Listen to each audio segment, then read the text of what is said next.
Hello বন্ধুরা, কেমন আছো সবাই? তবে আমি খুব একটা বেশি ভালো নেই, কারণ একটা জিনিস খেতে খুব ইচ্ছা করছে, কারণ বহুদিন যেটা খাই না। তো সেটাই তোমাদেরকে আজকে দেখাবো, চলো। যার কারণে আমি বাগানে অলরেডি চলেই এসেছি। আসো আসো। আর সেই জিনিসটা তুলে এই ঝুড়িতে রাখবো, তার কারণে এই ঝুড়িটা নেওয়া। চলে এসেছি আমরা। তবে এত দূর থেকে গাছটা দেখা যাবে কিনা, দেখাও একটু গাছটা, দেখা যাচ্ছে কিনা? হ্যাঁ, দেখা যাচ্ছে। গাছটা হচ্ছে বেত গাছ। এই বেত গাছে বেত ফল হয়, সেটাই তুলতে যাব। আর নিচে যেহেতু একটা কি বলে এটাকে, খালের মতো, বিলের মতো, যার কারণে আমরা ওই দিক দিয়ে ঘুরে যাব। সেটা আমরা ভিডিওতে নিচ্ছি না। তো আমি ফলটা তুলে এনে তারপর দেখাচ্ছি বেত গাছে কেমন ফল হয়। বন্ধুরা, এটা তুলে আনতে খুবই কষ্ট হলো। আর যারা যারা জানেন যে এই বেত ফল খাওয়া যায়, আর এটাকে আমরা আজকে মাখা করে খাবো, তার কারণেই মূলত এটাকে তোলা। আর এই বেত গাছ দিয়ে অনেক কিছুই তৈরি করা হয়, বেতের ঝুড়ি, তারপরে অনেক কিছুই। এটার মূল্যও অনেক, বেতের মূল্য। তো আমরা এখন এটাকে নিয়ে মাখা করি।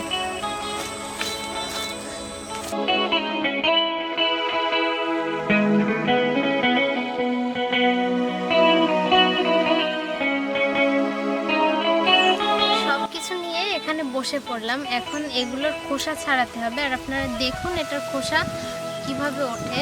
এই যে ভিতরে, এই যে এটা হচ্ছে মেইন জিনিস, এটার ফল। আর এই যে এটা হলো খোসা। এই যে কত সুন্দরভাবে খোসাটা উঠে যাচ্ছে। এভাবেই এবার সবগুলোকে ছাড়িয়ে নেব।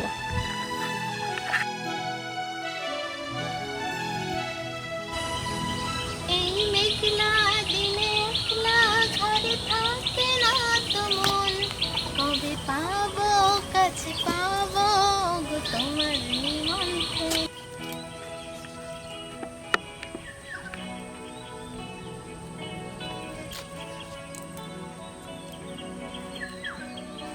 এখানে এই ফলগুলোকে আমি স্টিলের একটা বাটিতে রেখেছি, আর একটা স্টিলের গ্লাস নিয়েছি, কারণ এই দুটো পরবর্তী পর্যায়ে এই দুটোকে কাজে লাগবে।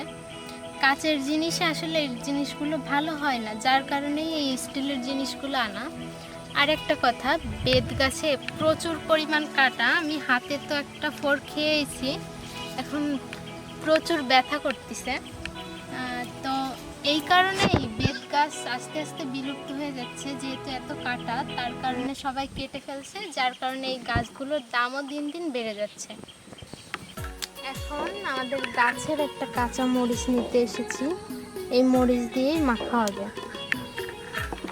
কালো মরিচ। এই যে এবার এই সবগুলোকে ছাড়িয়ে নিয়েছি। এবার এটাই গ্লাসে নেব। নেওয়ার পর যে যে জিনিসগুলো দিয়ে মাখবো সেগুলো একটু দিয়ে নেব। একটু হলুদ সামান্য পরিমাণে নিতে হবে, লবণ পরিমাণ মতো, আর মরিচ সবটুকু নেব না, যতটুকু লাগে ততটুকুই নেব।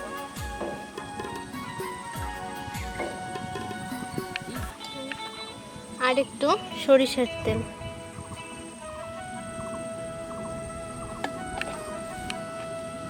এবার এটাকে ভালোভাবে একসাথে ঝাঁকিয়ে নেব এইভাবে।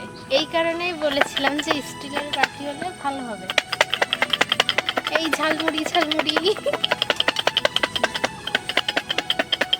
ঝাঁকিয়ে নিচ্ছি। এবার এটাকে ঝালমুড়ি ঝাঁকানোর মতো লাগতেছে। দেখি কি অবস্থা, কি মাখো মাখো লাগতেছে।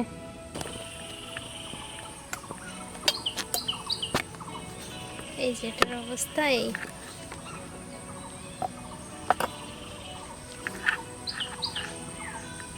এই যে একদম গলে নরম হয়ে গেছে। এবার একটু খেয়ে দেখি।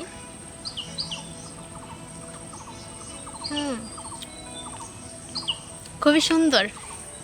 আর এটা যদি কেউ পেয়ে থাকেন, অবশ্যই এভাবে একবার মেখে খেয়ে দেখবেন যে কেমন লাগে। আর এখন ছেলে পেলে বাচ্চা কাচ্চা বলতে গেলে সব চেনেই না। আর যারা যারা আমার ভিডিও দেখছেন তারা অবশ্যই লাইক করবেন, কমেন্ট করবেন, আর অবশ্যই পারলে বাচ্চাদের এই ফলটা আর এই গাছটা চিনিয়ে রাখবেন। ধন্যবাদ সবাইকে, আজ এই পর্যন্ত, টাটা।